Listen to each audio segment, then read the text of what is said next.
నీట మునిగాయి. ఎగువన మహారాష్ట్రలో కురుస్తున్న భారీ వర్షాలకు ప్రాణహిత నది ఉధృతంగా ప్రవహించడంతో నీటి మట్టం అమాంతం పెరిగి పంట చేనులను మొత్తం ముంచేసింది. Mission Bhagiratha lift irrigation plant కూడా నీట మునిగాయి. 10 గ్రామాలకు తాగు మరియు సాగునీరు అందించే లిఫ్ట్ ఇరిగేషన్ మునగడంతో తాగునీటికి ఇబ్బంది అవుతుందని ప్రజలు ఆందోళన చెందుతున్నారు. సంబంధిత అధికారులు మాత్రం ఎవరూ ఇటువైపు అసలు చూసిందే లేదని, ఈ సమస్యకు వెంటనే పరిష్కారం చూపాలని ప్రజలు డిమాండ్ చేస్తున్నారు. రైతు 6 కాలం కష్టపడి వేసిన పంట నీట మునగడంతో రైతులు కన్నీటిమయమయ్యారు. చెన్నూరు ఎమ్మెల్యే వెంటనే సర్వే చేపించి నష్టపోయిన రైతులకు నష్టపరిహారం అందించాలని కోరుతున్నారు.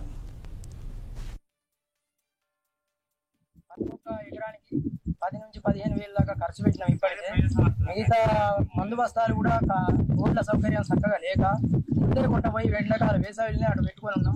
ఆ బస్తాలు కూడా మొత్తం గంగ ముంపున పడి కొట్టుకుపోయినాయి.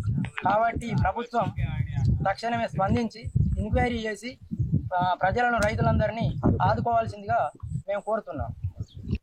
మన మంచిర్యాల జిల్లా కోటపల్లి మండలం జనగామ సూపాక గ్రామ పంచాయతీలు మేము ప్రజలం రైతులం కాబట్టి మా చేళ్ళు మొత్తం గంగ వలన మొత్తం మునిగిపోయినాయి భారీ వర్షాల వల్ల.